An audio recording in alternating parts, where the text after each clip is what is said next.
தமிழகத்தில் ஒரு சில இடங்களிலும் வட தமிழகத்தில் ஓரிரு இடங்களிலும் மிதமான மழைக்கு வாய்ப்பு. சென்னை வானிலை ஆய்வு மையம் கணிப்பு. சமூக விரோத செயல்களில் ஈடுபடுவோர், சட்டத்தை மீறுவோருக்கெல்லாம் ஆதரவளிக்கும் கர்நாடக டூப் போலீஸ்தான் அண்ணாமலை.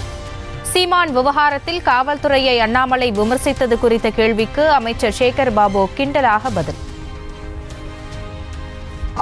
அண்ணாமலை யாரெல்லாம் இந்த சமூக விரோத செயலில் ஈடுபடுகிறார்களோ, யாரெல்லாம் சட்டத்தை மீறுகிறார்களோ அவர்களுக்கெல்லாம் ஆதரவளிக்கின்ற ஒரு கர்நாடகா டூப் போலீஸ் தான் அண்ணாமலை.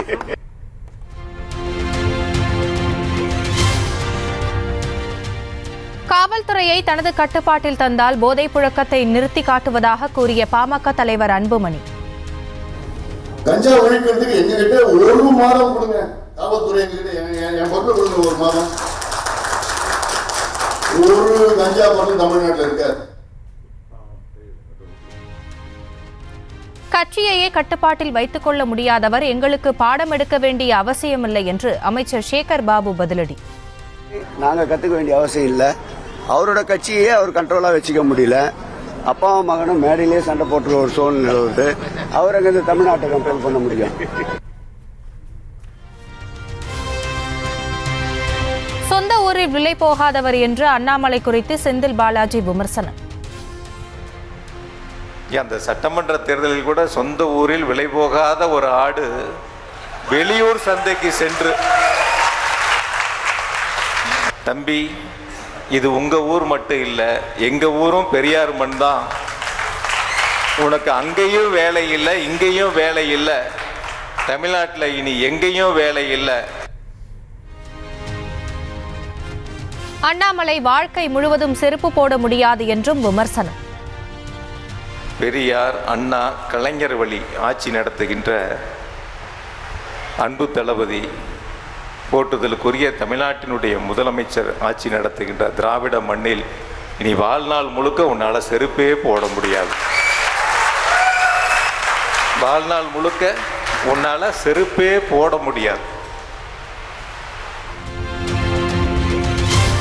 சீமானை சமாளிப்பது எங்களுக்கு தூசி மாதிரி. சட்டத்துறை அமைச்சர் ரகுபதி பதிலடி. எந்த பின்புலமும் கிடையாது என்பது தெரிஞ்சது. சீமானை பார்த்து பயந்துதான் அவரை சமாளிக்க முடியாதனாலதான் இது மாதிரி செயலில் ஈடுபடுறீங்க. அதான் நான் சொல்லிட்டேனுங்க. நான் எங்களுக்கு அவரெல்லாம் சமாளிக்கிறது ஒரு தூசு, ஒன்றும் பிரச்சனையே கிடையாது. ஆனால் நாங்கள் இதில் தலையிட்டு இருந்தோம் இருந்தால் வழக்கு எப்படி எப்படியோ திசை திருப்பி இருக்கலாம். நாங்கள் தலையிடவில்லை.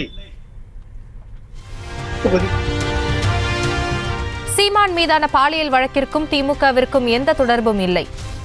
உயர்நீதிமன்ற அழுத்தம் காரணமாகவே வழக்கு விசாரணை நடந்து வருகிறது.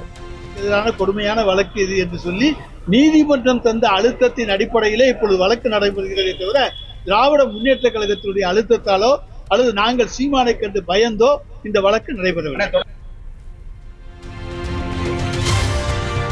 2 எம்பிக்கள் 4 எம்எல்ஏக்கள் வைத்திருந்தும் கொடியேற்ற முடியவில்லை என்று விசிக தலைவர் திருமாவளவன் வேதனை. அதிகாரிகளை செயல்பட வைக்க அரசியல் ரீதியாக வலிமை பெற வேண்டும் என்று பரபரப்பு பேச்சு. நாம சட்டமன்றத்தில் பிரதிநிதித்துவம் கூடணும், நாடாளுமன்றத்தில் நம்முடைய பிரதிநிதித்துவம் கூடணும். அப்பதான் அங்க கவனிக்கப்படும், அது பரிசீலனைக்கு எடுத்துக்கொள்ளப்படும். அரசியல் ரீதியாகவும் நாம் வலிமை பெறுகிற போதுதான் அதிகார வர்க்கத்தை நம்மால் செயல்பட வைக்க முடியும்.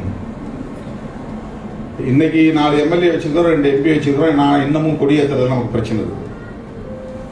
அவ்வளவு எளிதாக நம்மளால ஒரு இடத்துல போய் கொடியேற்ற முடியல. ஒன்றுதான் நாம் விவாதிக்கக்கூடிய கருத்து. எப்படி ஒரு புதுச்சேரி வில்லியனூர் 4 முனை சந்திப்பில் அதிமுகவால் திறக்கப்பட்ட எம்ஜிஆர் சிலை. ஓபிஎஸ் அணியை சேர்ந்த ஓம் சக்தி சேகர் மீண்டும் திறக்க வந்திருப்பதால் பரபரப்பு. தூத்துக்குடி நகரின் பல்வேறு பகுதிகளிலும் சாலைகளில் தேங்கிய வெள்ளம். இரவு முழுவதும் பெய்த கனமழையால் தேக்கம்.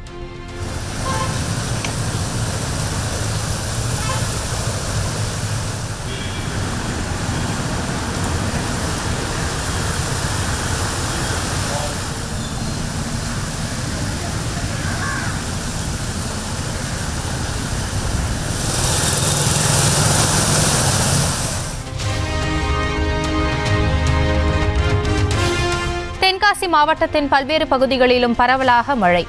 சிவகிரி, தேவிப்பட்டினம், விஸ்வநாதபேரி உள்ளிட்ட பகுதிகளில் பெய்ததால் இதமான சூழல்.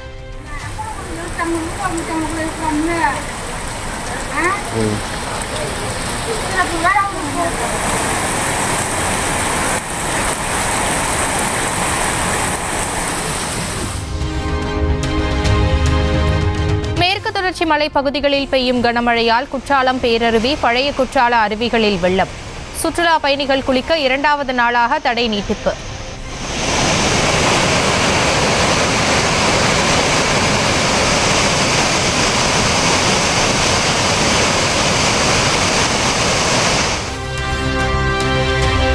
சேலம் மாவட்டம் ஏற்காடு மலை முழுவதும் கடும் பனிமூட்டம். மாநிலத்தின் பல்வேறு பகுதிகளிலும் வெயில் சுட்டெரிக்க தொடங்கியுள்ள சூழலில் சுற்றுலா பயணிகள் படையெடுப்பு. சேலம் மாவட்டம் வீரகனூர் காவல் நிலைய காவல் உதவி ஆய்வாளர் சஸ்பெண்ட்.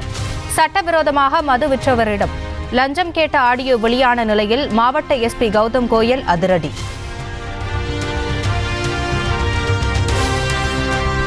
விழுப்புரம் மாவட்டம் திண்டிவனம் அருகே மாணவி தற்கொலை. நீட் தேர்வு அச்சத்தில் தூக்கிட்டுக் கொண்டதாக குடும்பத்தினர் வேதனை. ரமலான் நோன்பு தொடக்கத்தையொட்டி பிரதமர் மோடி வாழ்த்து. புனித மாதத்தில் சமூகத்தில் அமைதி, சகோதரத்துவம் தழைத்தோங்கட்டும் என்று பதிவு.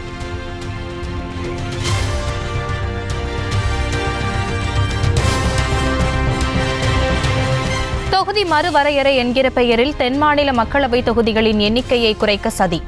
காங்கிரஸ் கட்சி ஒருபோதும் ஏற்காது என்று கர்நாடக துணை முதலமைச்சர் DK சிவகுமார் திட்டவட்டம். உத்தரகாண்ட் பனிச்சரிவில் சிக்கி மாயமான 5 தொழிலாளர்களை தேடும் பணியில் வீரர்கள். படுகாயமடைந்தவர்கள் மீட்கப்பட்டு ஹெலிகாப்டரில் மருத்துவமனைக்கு அழைத்து செல்லப்பட்டனர்.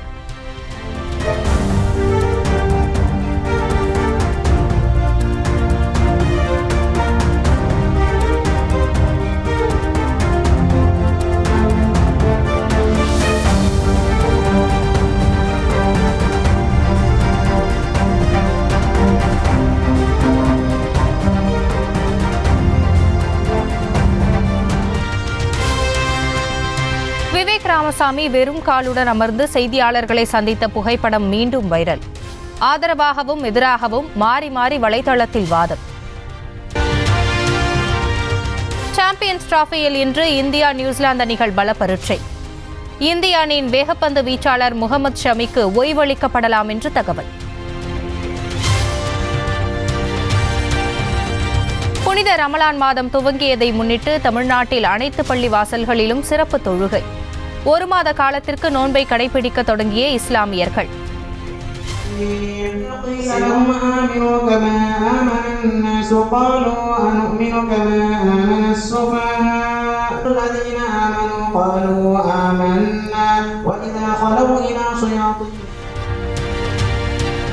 உலக புகழ்பெற்ற நாகூர் தர்காவில் சிறப்பு தொழுகையுடன் நோன்பை கடைபிடிக்க தொடங்கிய இஸ்லாமியர்கள். சிறப்பு தொழுகையில் ஏராளமானோர் பங்கேற்பு.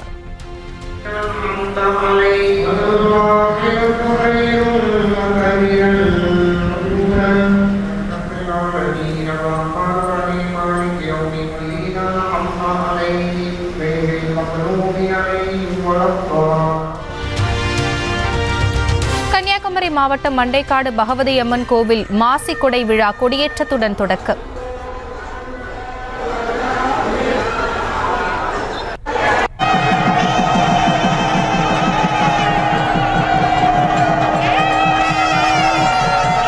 ஆயிரக்கணக்கான பக்தர்கள் கலந்து கொண்டு சுவாமி தரிசனம்.